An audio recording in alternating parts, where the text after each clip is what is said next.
बहुत समय पहले की बात है। एक गांव था शांतपुर। वहां दो अनाथ बहनें गीता और मीरा एक टूटी हुई झोपड़ी में रहती थी। दीदी, हमारे खेत में तो अब कुछ भी नहीं उगता। वो बगल वाले खेत में हरियाली है, लेकिन हमारे यहाँ तो बस मिट्टी है और मायूसी। मीरा, सब्र रख। माँ बाबा ने सिखाया था कि मेहनत करने वालों का साथ खुदा भी देता है। कुछ ना कुछ रास्ता जरूर निकलेगा, बस तू मेरा साथ मत छोड़ना। गांव में चारों ओर सूखा था, लेकिन इन दोनों बहनों का प्यार एक दूसरे के लिए अटूट था। यही है वो दोनों अनाथ लड़कियां। अगर इन्हें फुसला कर नागमणि तक पहुंचाया जा सके तो मेरा काम बन जाए, पर चालाकी से करना होगा। बेटियों, मैं एक मुसाफिर हूँ। क्या मुझे आज रात यहाँ ठहरने की जगह मिल सकती है? तुम्हारी आंखों में कुछ खास दिखता है, जैसे कोई पुराना रहस्य जुड़ा हो। आप साधु हैं, भूखे प्यासे होंगे। हमारे पास तो कम ही है, लेकिन जो है वही बांट लेंगे। आइए, भीतर आइए। उस रात साधु ने बहनों को एक रहस्य बताया, नागमणि का रहस्य। एक शक्ति जो गांव को जीवन दे सकती थी, पर उसका रास्ता बहुत खतरनाक था। शांतपुर के नीचे एक पुराना नागलोक छिपा है। वहां है नागमणि, वो जो धरा को जीवन दे सकती है। पर वहां पर जाना हर किसी के बस की बात नहीं। सिर्फ वही जा सकता है जिसके दिल में लोभ ना हो। बहनों की जिंदगी बदलने वाली थी, लेकिन क्या वे इस रहस्य को समझ पाएंगी या किसी का लोभ उन्हें बर्बाद कर देगा? गुरुजी, आपने जो रात में कहा, क्या वो सच है? क्या सचमुच नागमणि से हमारे खेत फिर से हरे भरे हो सकते हैं? सच है बेटी, पर ध्यान रहे, नागमणि सिर्फ पवित्र मन वालों को दर्शन देती है, और जो छल करेगा वो सदा के लिए खो जाएगा। गुरुदेव तो जा चुके थे, लेकिन उनके शब्द बहनों के मन में गूंज रहे थे। और उसी समय कोई और सुन रहा था, सेठ हरिराम। बाला, इन दोनों बहनों को धीरे धीरे मेरी बातों में उलझा। मैं उन्हें नागमणि तक ले जाऊंगा, और जब मौका मिलेगा वो मणि मेरी होगी। समझ गया मालिक, भोली हैं वो लड़कियां। कुछ मीठा बोल दो, थोड़ा लालच दे दूंगा, बाकी आप जानिए। जैसे ही चांदनी झील पर पड़ी, एक लहर उठी और उसमें से निकली एक छाया, नागिन रचना। मणि की रक्षा करना मेरा धर्म है, लेकिन कोई पवित्र आत्मा आ रही है। मुझे प्रतीक्षा है, शायद वही है जिसकी भविष्यवाणी की गई थी। दीदी, ये जगह तो वैसी ही लग रही है जैसे गुरुजी ने कहा था। क्या हम सही रास्ते पर हैं? लेकिन हमें हर कदम सोच समझ कर रखना होगा। नागमणि तक पहुंचना आसान नहीं होगा, और भरोसा सिर्फ एक दूसरे पर करना है और किसी पर नहीं। बहनें चल पड़ी थी, लेकिन उनके पीछे कोई छुपा हुआ था, और सामने था नागलोक का द्वार। गीता और मीरा जंगल में आगे बढ़ती जा रही थी। गुरुदेव के दिए गए नक्शे पे एक खास निशान था, नाग चिन्ह का। दीदी, ये देखो, ये तो वही नाग की आकृति है। नक्शे में यहीं कहीं नागलोक का प्रवेश द्वार होगा। ठीक कह रही है तू, लेकिन हमें सावधान रहना होगा। ये जगह जितनी सुंदर है, उतनी ही रहस्यमयी भी। चल, धीरे धीरे आगे बढ़ते हैं।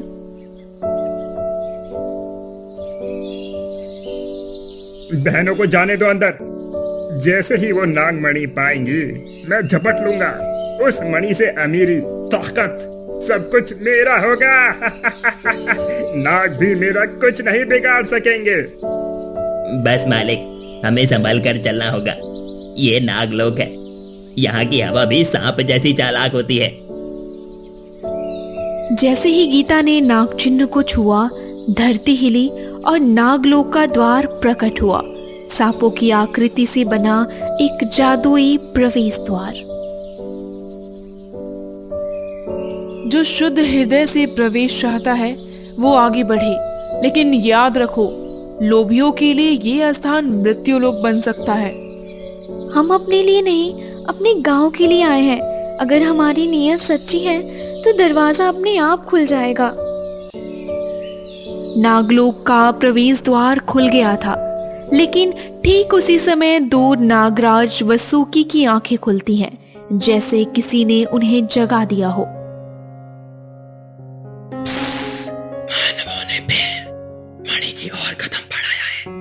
इस बार कौन आए? भक्त या भक्षक? जैसे ही बहनें भीतर पहुंची, उनके सामने खुला एक अद्भुत संसार। स्वर्ण की गुफाएं, चमकते पत्थर और हवा में तैरती मंत्र ध्वनियां। दीदी, ये जगह तो किसी सपना जैसी लगती है। देखो ना, दीवारें भी सांपों की तरह हिलती है। और वो देखो, वो पत्थर, क्या वही नागमणि है? रुको मीरा, अभी छूना मत। गुरुजी ने कहा था ना, नागमणि सिर्फ सच्चे मन वालों को ही स्वीकार करती है। हमें उसकी परीक्षा पास करनी होगी। तुम दोनों यहाँ तक पहुंची, ये कम बात नहीं, लेकिन नागमणि पाने के लिए केवल साहस नहीं, बलिदान की भावना भी होनी चाहिए। बताओ, किसके लिए आई हो? हम अपने लिए नहीं, अपने गांव के लिए आए हैं। बेवकूफ लड़कियों, मणि का पता चल गया। बस अब थोड़ी देर और, जैसे ही वो हाथ बढ़ाएंगी मैं सब छीन लूंगा। मालिक, मुझे डर लग रहा है। ये जगह, ये नागिन, ये कोई आम लोग नहीं लगता। सब कुछ शांत था, लेकिन अगले ही पल नागमणि की चमक बढ़ गई और एक तेज प्रकाश से पूरा नागलोक गूंज उठा। मैं वही स्वीकारती हूँ जो त्याग में विश्वास रखता है। लोभियों से मैं दूर रहती हूँ। परीक्षा अभी बाकी है। अब बहनों के सामने थी असली परीक्षा, और सेठ हरिराम की साजिश भी बस कुछ कदम पीछे। मणि हवा में तैर रही थी, और अब शुरू होने वाली थी वो परीक्षा जो सच्चे मन और झूठे इरादों का फैसला करती है। अब शुरू होगी अग्नि परीक्षा। 3 प्रश्नों के उत्तर दोगी, लेकिन उत्तर नहीं, तुम्हारा भाव ही तुम्हें पार लगाएगा। सोच समझ कर बोलना। हम तैयार हैं, चाहे जैसी भी परीक्षा हो। अगर इससे हमारे गांव का जीवन मिलता है तो हम पीछे नहीं हटेंगी। अगर तुम्हारे पास सिर्फ एक बूंद अमृत है और तुम्हारी बहन और पूरा गांव प्यासा हो, तुम उसे किसे दोगी? मैं दीदी से कहूंगी कि वो गांव को दे दे, क्योंकि अगर गांव बचेगा तो हम भी बचेंगे, और अगर सिर्फ हम बचे तो गांव मरेगा। फिर हम किसके लिए जिएंगे? मीरा की बात सुनते ही मणि का रंग और चमकने लगा। पहली परीक्षा पार हो चुकी थी। इनकी परीक्षा पूरी हो या ना हो, जैसे ही मणि हाथ पे आए मैं उसे छीन लूंगा। अब कोई मुझे रोक नहीं सकता। मालिक, हमें जल्दी करनी चाहिए। मुझे नहीं लगता ये नागिन कुछ भी बर्दाश्त करेगी। अब दूसरी परीक्षा। अगर तुम्हारे सामने नागराज खड़े हों और कहें कि मणि उन्हें चाहिए, क्या तुम डर जाओगी या अपने उद्देश्य पर अडिग रहोगी? हम डर सकते हैं, कांप सकते हैं, लेकिन अपने गांव वालों के लिए खड़े रहेंगे। हमें अपने स्वार्थ के लिए नहीं आए, बल्कि सेवा के लिए यहाँ हमारा बल है। नागमणि और तेज होकर चमकी दूसरी परीक्षा भी पूरी हो गई थी। अब तीसरी और सबसे कठिन परीक्षा बाकी थी। अब बहुत हो गया खेल। मणि मेरी है, मैं इसे लेकर अमीर बनूंगा और कोई इसे छीन नहीं सकता। हट जाओ सबके सब। जैसे ही सेठ ने मणि को छूने की कोशिश की, पूरा नागलोक कांप उठा और एक तेज गर्जना गूंजी। लोभी मनुष्य, तूने नागलोक की मर्यादा तोड़ी है। अब न्याय होगा, सजा मिलेगी और सत्य की परीक्षा पूरी होगी। नागराज वसुकी अब प्रकट हो चुके थे। उनकी आंखों में क्रोध था, लेकिन आवाज में न्याय। सेठ हरिराम, तूने पवित्र भूमि में अपने लोभ के पांव रखे, दूसरों की परीक्षा को बाधित किया। अब तेरे कर्मों का फल तुझे मिलेगा। मुझे माफ कर दो नागराज। मैं तो बस थोड़ा धन चाहता था। मैं नहीं जानता था कि ये इतना बड़ा अपराध है। धन के लिए झूठ बोल सकते हो, पर नागमणि को धोखा नहीं दे सकते। तुम्हारी नियत ही तुम्हारा दर्पण है और वो अब टूटा है। सेठ हरिराम की आंखों के सामने अब सब धुंधला होने लगा और अगले ही पल वो नागलोक से बाहर जंगल में गिर पड़ा। चेतना खो बैठा था। गीता, मीरा, तुमने सेवा को चुना, साहस दिखाया और सच्चाई से डरी नहीं। नागमणि अब तुम्हारी इच्छा को स्वीकार करती है। नागराज, हमें कुछ नहीं चाहिए, बस हमारे गांव में पानी बह जाए, खेतों में हरियाली लौट आए और सबके घर में रोटी हो, यही वरदान चाहिए। नागमणि ने अपना काम शुरू कर दिया। गूंजती आवाजों और चमक के बीच गांव में एक नया जीवन बह चला। देखो, पानी आ गया, पानी आ गया। खेत हरे हो गए। क्या चमत्कार हुआ है। लगता है भगवान ने हमारी सुन ली। ये सब गीता और मीरा के कारण हुआ है। हमने कुछ नहीं किया, बस अपने माँ बाप की बात मानी। जब तक गांव साथ है तब तक कोई भूखा नहीं रहेगा। और इस तरह दो अनाथ बहनों ने वो कर दिखाया जो राजा भी नहीं कर पाए। उनका प्रेम, नियत और त्याग बना गांव की असली दौलत। नागमणि ने गांव में जीवन लौटा दिया था, लेकिन एक नई हलचल शुरू होने वाली थी जिसे कोई नहीं जानता था। ये वही गांव है जहां नागमणि का चमत्कार हुआ था। अगर ये सच है तो इसकी ऊर्जा को मापा जा सकता है और शायद ये भविष्य को भी बदल सकती है। आप कौन हैं और आप हमारे गांव में नागमणि के बारे में क्यों पूछ रहे हैं? ये तो बहुत पुरानी बात हो गई। मैं विवेक हूँ, एक वैज्ञानिक हूँ, लेकिन सिर्फ यंत्रों से नहीं, मैं सच्चे अनुभवों को खोजता हूँ। नागमणि में कुछ ऐसा है जो विज्ञान भी नहीं समझ पाया है। विवेक की बातों में सच्चाई थी, लेकिन कोई और उसे देख रहा था। जंगल के भीतर से नीलकंठ। नागमणि फिर से जागी है, लेकिन जहाँ ऊर्जा होती है वहाँ असंतुलन भी आता है। अगर उस मणि को कोई छेड़ेगा तो नागों का संतुलन बिगड़ जाएगा। नीलकंठ नागलोक के पुराने रक्षक थे। अब वो परछाई में रहते थे, लेकिन विवेक की उपस्थिति ने उन्हें बाहर आने पर मजबूर कर दिया। ये वही जगह है जहाँ से सब शुरू हुआ था, लेकिन अब ये बंद हो गई है। कोई रोशनी नहीं, कोई आहट नहीं। लेकिन ऊर्जा यहाँ अब भी है। देखिए, मेरे यंत्रों पर कितना कंपन आ रहा है। लगता है कोई अभी भी इस नागमणि की रक्षा कर रहा है।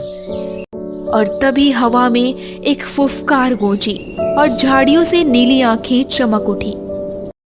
जिसे जगाया है उसे वापस सुलाना भी तुम्हारा काम है, वरना ये शक्ति तुम्हें ही निगल जाएगी। नीलकंठ की चेतावनी ने सबको चुप कर दिया, लेकिन विवेक के मन में अब और भी सवाल उगने लगे थे। अगर ये ऊर्जा असंतुलित हो रही है तो उसे स्थिर भी किया जा सकता है। शायद नागमणि को विज्ञान और भावना दोनों से संतुलित करना होगा। पर हमने उसे छुआ भी नहीं, फिर वो क्यों भड़क रही है? या कहीं कोई और है जो उसके पास जाने की कोशिश कर रहा है? प्राचीन शास्त्र कहते हैं, जब कोई बाहरी बल नागमणि के लय को छेड़ेगा तो नागराज निद्रा से जागेंगे और तब न्याय नहीं, सिर्फ विनाश होगा। नीलकंठ जान चुके थे कि मणि के चारों ओर कंपन तेज हो रहा है और शायद कोई तीसरी शक्ति भी जाग चुकी है। घंटी अपने आप कैसे बच गए? कल रात कुएं से नीली रोशनी भी निकली थी। कहीं फिर से नागों का प्रकोप तो नहीं आने वाला? डरिए मत, हम यहाँ हैं। जब तक हम साथ हैं, कोई संकट गांव को नहीं छू सकती। हमें एक बार फिर मिलकर सच्चाई का सामना करना होगा। जैसे ही विवेक ने अपना यंत्र चट्टान पर रखा, जमीन हिलने लगी और एक रहस्यमयी आकृति सामने आई। मैंने चेतावनी दी थी, तुम विज्ञान से बहुत कुछ जान सकते हो, लेकिन नागलोक की शक्ति को सिर्फ आत्मा ही समझ सकती है। मैं उसे नुकसान नहीं पहुंचाना चाहता, लेकिन अगर खतरा है तो उसे मापना समझना और रोकना जरूरी है। हम साथ काम कर सकते हैं ना? दो विरोधी दृष्टिकोण अब आमने सामने थे, एक विज्ञान का, एक सनातन ज्ञान का, और उनके बीच थी नागमणि की डगमगाती शक्ति। जहां एक और विवेक ऊर्जा को स्थिर करने की बात कर रहा था, वहीं नीलकंठ प्रकृति की शुद्धता बचाने की कोशिश में लगे थे। नीलकंठ, मैं समझता हूं कि कुछ चीजें विज्ञान के दायरे से बाहर हैं, लेकिन अगर हम साथ काम करें तो इस ऊर्जा को भटकने से बचा सकते हैं। जब चेतना बंट जाती है तो ऊर्जा अस्थिर होती है। नागमणि को रास्ता चाहिए भावनाओं का, श्रद्धा का, मापने का नहीं, अपनाने का। गांव में अचानक हलचल मच गई। कुएं से फिर से चमक उठी और हवा में नागिन रचना की फुफकार गूंजी। तुम सबने नागमणि को जगाया, अब उसे सुलाना तुम्हारा धर्म है, वरना ये रोशनी अंधकार बन जाएगी और गांव उसका पहला शिकार होगा। डरो मत, ये वही शक्ति है जिसने हमें जीवन दिया था। अगर हम फिर से एकजुट हो गए तो हम मणि को शांत कर पाएंगे। हमें मिलकर गांव के हर कोने में दिया जलाना होगा। जैसे पहले प्यार और सेवा से नागमणि को स्वीकार कराया था, अब वही दोहराना होगा।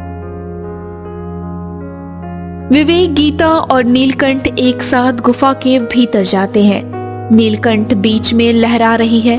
तीनों उस मणि तक पहुंचे जो अब लाल और नीली लपटों पे कांप रही थी, जैसे उसे निर्णय चाहिए हो। सेवा, भावना, ज्ञान, अगर तीनों एक साथ हो तो मैं स्थिर हो सकती हूँ, वरना मैं सबको निगल लूंगी। मैं पीछे नहीं हटूंगा, लेकिन मैं अपने माप नहीं, अपने मन से तुम्हें समझूंगा, और अगर मेरी सोच से नुकसान हो तो मैं चुपचाप लौट जाऊंगा। मणि अब शांत होने लगी थी, लेकिन उसके अंदर एक हल्का कंपन अभी भी जारी था। क्या ये सच्ची शांति थी या कोई और खतरा आने वाला था? विवेक, नीलकंठ और बहनों के समर्पण से मणि अब शांत की ओर लौट रही थी, लेकिन अंतिम संतुलन अभी शेष था। मणि की स्थिरता सिर्फ भावना या ज्ञान से नहीं, सेवा से होती है। आज गांव की एक और परीक्षा होगी। अगर वो साथ खड़ा रहा तो शक्ति स्थिर हो जाएगी। गांव को चेताना होगा, ये उनका भी धर्म है। मणि को केवल कुछ लोग नहीं, पूरी सामूहिक भावना चाहिए। सुनो साथियों, ये वही शक्ति है जिसने हमें जीवन दिया था। आज वो शक्ति फिर से हमारी परीक्षा ले रही है। हमें एक होकर दीप जलाना होगा, और हर घर, हर खेत, हर मंदिर में। हमने पहले भी मिलकर अंधकार हराया था।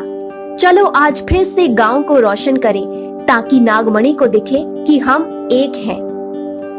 गांव वाले आगे आए। हाथों में दिए, बच्चों से बूढ़ों तक सबने दीप प्रज्वलित किए, और धीरे धीरे पूरी धरती पर रोशनी की लहर फैल गई। तुम्हारी एकता ही मेरा संतुलन है। अब मैं शांत रहूंगी, और जब तुम्हारी नीयत डगमगाएगी मैं फिर चेतावनी दूंगी। यही मेरा धर्म है। मणि स्थिर हो गई थी। गुफा की दीवारें चमक उठी और एक नीला प्रकाश गांव की ओर बह निकला, जैसे आशीर्वाद हो। अब मणि सो गई है, लेकिन याद रहे, शक्ति जब जागती है तो वह चेतावनी भी देती है। उसकी नींद हमेशा हल्की होती है। मैं आज समझा हूं कि हर रहस्य को विज्ञान नहीं, संवेदना समझती है। मैं लौटूंगा, लेकिन एक छात्र बनकर, खोज करता नहीं। शायद ये सच्चा ज्ञान है, जब कोई अपनी सीमाओं को पहचान ले और फिर भी दूसरों की सेवा में खड़ा रहे। और इस तरह नागमणि शांत हुई। गांव फिर से निखर गया, और रहस्य वही रह गया जो सिर्फ उन्हें दिखता है, जिनके हृदय शुद्ध हो। मणि अब शांत हो गई थी। गांव में फिर से जीवन बह रहा था, लेकिन गहरे नीचे नागलोक में कुछ दरक रहा था। जहां मणि रखी थी, उसके पीछे की दीवार पर एक प्राचीन मोहर टूटी, और उससे एक काला साया बाहर निकल पड़ा। ये असंभव है। वो मोहर तो नागराज स्वयं ने लगाई थी। अगर वो टूटी है तो इसका मतलब है शापित शक्ति फिर जाग रही है। दीदी, ये हवा अजीब लग रही है, जैसे कोई छाया हमारे पीछे है। क्या फिर कुछ बुरा होने वाला है? हमने तो सब ठीक कर दिया था, लेकिन अगर कुछ भी उभर रहा है तो वो हमें पीछे नहीं हटना चाहिए। हमें नीलकंठ से बात करनी होगी। ये कंपन तो ये तो पहले से भी ज्यादा अस्थिर है। ऐसा लग रहा है जैसे कोई पुराना द्वार जबरदस्ती खोला जा रहा हो। शांति का भ्रम टूटने लगा था। अब नागमणि नहीं, नागलोक की गहराई खुद संकट बन रही थी। गांव के पास के पुराने तालाब से निकलती काली भाप अब उसके साथ सुनाई देती। मुझे रोका गया था, लेकिन मैं मिटा नहीं। अब मैं वापस आऊंगा और इस बार कोई दीपक मेरी छाया को नहीं हटा पाएगा। हाँ, यही थी नागव्रता, नागमणि की पहली रक्षक, जो स्वार्थी हो गई थी। उसे नागराज ने पत्थर में बांध दिया था और अब वो छूट चुकी है। दूसरी ओर गांव में कुएं के पास सब लोग खड़े हैं। पानी अब काला हो गया था। ये पानी तो पहले मीठा और स्वच्छ था, अब देखो जैसे किसी ने जहर घोल दिया हो। लगता है वो शक्ति गांव तक पहुंच गई है। दीदी, वो आवाज तो तालाब से आई थी, वो किसी और की नहीं थी। वो एक और नागरक्षक की थी, लेकिन उसकी मंशा सही नहीं लगती। नीलकंठ, क्या ये वही शक्ति है जिसे शापित किया गया था? क्या विज्ञान से उसे रोका जा सकता है, या फिर सिर्फ आस्था ही रास्ता है? विवेक, ये शक्ति तुम्हारी यंत्रों से बड़ी है। ये ना मापी जा सकती है, ना बंदी बनाई जा सकती है। इसे सिर्फ वही रोक सकता है जिनके भीतर त्याग जीवित है। गांव के ऊपर छाया मंडराने लगी थी और उसी छाया के साथ एक बार फिर सुनाई दी नागव्रता की शापित आवाज। मैं नागमणि से बनी थी और अब नागमणि को लूंगी। जिसने मुझे पत्थर में बांधा, आज वही मेरी अग्नि में जलेगा। इस बार सिर्फ दिए से काम नहीं चलेगा। हमें नागव्रता की आत्मा को शांति देनी होगी। हमें उसे याद दिलाना होगा कि वो कभी रक्षक थी, भक्षक नहीं। अगर वो नागमणि को छूती है तो सब खत्म हो जाएगा। हमें उससे पहले मणि को फिर से सुरक्षित करना होगा। चलो दीदी, हम सब साथ चलेंगे। अब निर्णायक क्षण आ चुका था।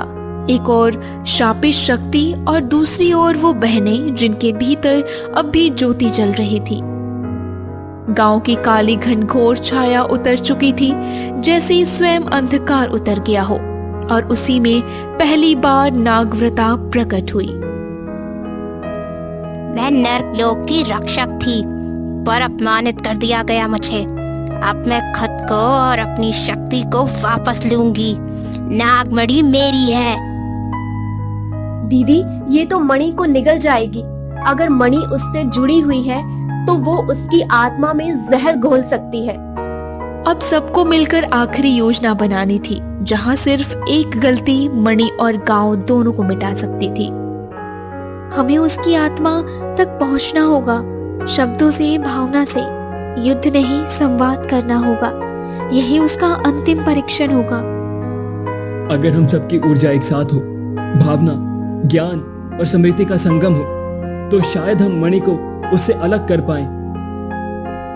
जैसे ही सब नागमणि के पास पहुंचे, उसके चारों ओर एक काले घेरे में नागव्रता उतर आई। तुम मुझे फिर से पिंजरे में बांधना चाहते हो? नहीं, अब मैं अपने पिंजरे में नहीं लौटूंगी। नागमणि मेरी रचना है, अब ये सिर्फ मेरी है। अगर तुम उसकी रचना हो, क्या वो तुम्हारी माँ नहीं? क्या एक माँ को जला देना सही होगा, सिर्फ इसलिए क्योंकि उसने कभी रोका था?